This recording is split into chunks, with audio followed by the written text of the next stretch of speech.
नमस्कार दोस्तों, जय जोहार। मैं कौशल तिवारी और बिहनिया संध्या में आपका स्वागत है।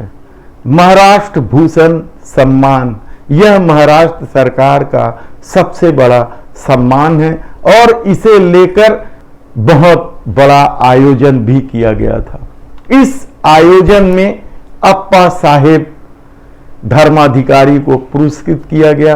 अप्पा साहेब पर्यावरण, चिकित्सा जैसे क्षेत्रों में लगातार काम करते रहते हैं और महाराष्ट्र में उनका नाम है। वे अंधश्रद्धा और नशा मुक्ति को लेकर भी बड़े पैमाने पर काम करते रहे हैं और उनको यह सम्मान देना गौरव की बात हो सकती है।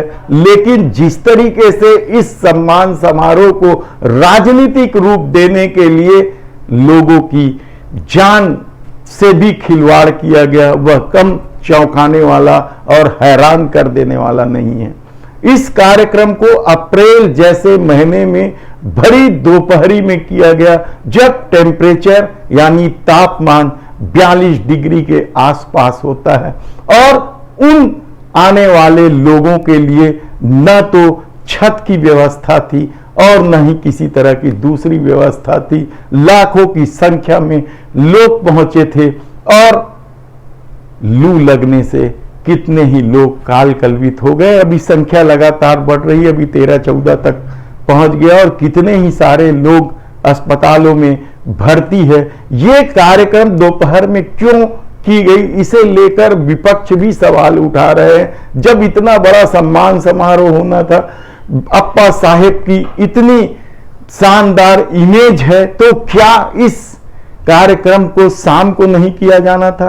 इस भीषण गर्मी में करने की वजह क्या थी? हालांकि कुछ सूत्रों का दावा है कि अमित शाह या देश के गृह मंत्री अमित शाह ने समय ही दोपहर को दिया था, शायद उनके पास शाम को समय नहीं था, इसलिए शाह की उपस्थिति को देखते हुए यह कार्यक्रम दोपहर में आयोजित कर दिया गया।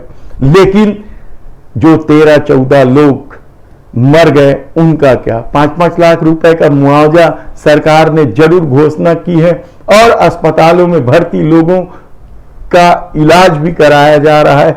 लेकिन क्या यह पूरी तरीके से राजनीतिक बदमाशी नहीं है कहा जाए?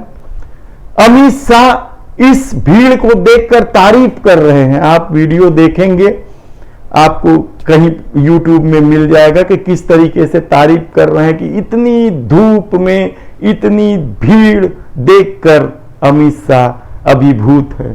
इसी तरह की बात महाराष्ट्र के मुख्यमंत्री शिंदे जी कर रहे हैं। लेकिन क्या इस धूप में यह कार्यक्रम जायज था? क्या ऐसे कार्यक्रमों को लेकर और इस मौत को लेकर सुप्रीम कोर्ट संज्ञान लेगी? क्या किसी के खिलाफ आपराधिक मामले दर्ज होंगे? राज्यपाल क्या चुप रहेंगे? सवाल इसलिए महत्वपूर्ण है क्योंकि 13 लोगों की जान चली गई है और यह सब राजनीतिक ड्रामेबाजी की वजह से गई है, कहा जाए तो गलत नहीं होगा। हम अप्पा साहेब धर्माधिकारी के बारे में ज्यादा कुछ इसलिए नहीं कहेंगे कि निश्चित रूप से इस घटना को लेकर वे भी दुखी होंगे, क्योंकि जिस व्यक्ति का सम्मान हो रहा है उस समारोह में आने वाले इतने सारे लोग अस्पताल पहुंच जाते हैं या काल के गाल में समा जाते हैं, तो पुरस्कार लेने वालों को कैसा लग रहा होगा, इसका अंदाजा सहज रूप से इसलिए लगाया जा सकता है क्योंकि अप्पा साहेब धर्माधिकारी के बारे में कहा जाता है कि वे बेहद संवेदनशील है। देखना है कि इस मामले की किस तरीके से जांच होगी, किस तरीके से न्यायालय इसे संज्ञान में लेगा और क्या कुछ होगा। धन्यवाद।